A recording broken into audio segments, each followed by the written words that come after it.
Ang mga kapulisan sa syudad sa San Carlos ug ang Bureau of Jail Management and Penology migahin og panahon alang sa paglusad sa outreach program kon busog-lusog feeding program for children handog ng ating pulis.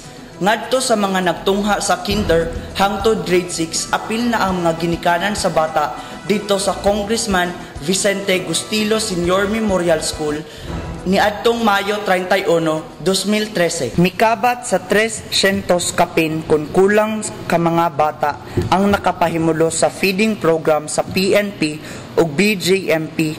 Mibulig usab si Sonia Bermejo, usa ka residente sa Barangay 2. Matud pa ni Police Inspector Mark Anthony Daroca, Operation Officer sa San Carlos, PNP, nga gihimo sa PNP ang maong kalihukan aron mahalikay ang mga kabataan sa illegal nga droga, krimen ug uban pang kalapasan sa balaod. Mahal po. This program focus on crime prevention activities in a school-based activities and child-friendly approach.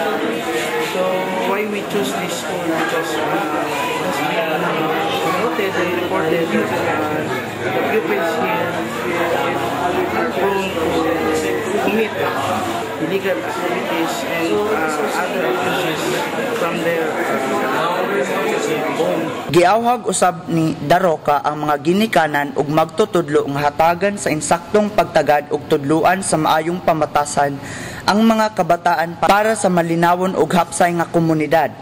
Ang mga bata, ma-encourage sila og eskwela og tarong og tinuod og makahuman sila sa ilang pag-eskwela.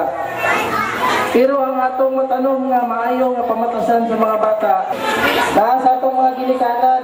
Nalipay og mapasigarbuhon si Reynold Montebon, school principal sa CVGSMS, nga napili ang ilang tulunghaan bilang benepisyaryo sa maong programa ug kini maoy sinugdanan sa maayong pagbukas sa klase. Mga bata ay importante gyud nga tumunon nato kay kini sila modagto sama nato mga ginikanan.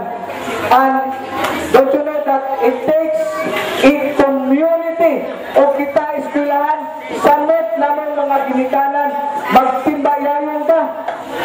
Let's share, join our efforts to develop these pupils. Sumuna ni ang sinugdanan nato because it is a fact here in our school nga adun na gutay mubo-mubo pagod nga achievement. Not only the achievement, to the participation rate of our pupils. Gipaambit usab ni Minnie Calves magtutudlo sa maong eskwelahan nga ang mga kabataan maoy pag-asa sa bayan ug kini mamahimong productive citizens sa umaabot nga panahon. Ang mga batanon mao ang pag-asa sa atong nasod. No? Without sa mga bata, kamo ang future, kamo pag-asa sa atong nasod. Ang usa ka bata dili na siya ma-develop kung wala kalima ka aspeto nga dapat i-develop. Mao ni siyang ginaingon ang physical, the emotion, the mental, the social, and the spiritual aspect sa mga bata. Para atong mga batanon mahimong productive citizens in the future. Si Chief Inspector Castly Masep sa BJMP nagkanayon nga ilang tabang mokaylap pa dinhi sa komunidad ug sila misaad sa mga ginikanan ug magtutudlo sa mga bata nga padayunon nila ang nasugdan nga programa. Sa mga teachers and also to the parents. No? Actually, it is a continuous program na ginagawa also by the BJMP, not only for the children, but also we extended our help hanggang sa community. Ginagawa namin ito para mawala yung negative perception with the help of our teachers and with the parents. Napakalaki na may pupuntunin nyo para sa pagtulong sa paggabay ng ating mga kabataan para maging kakinabang sa komunidad.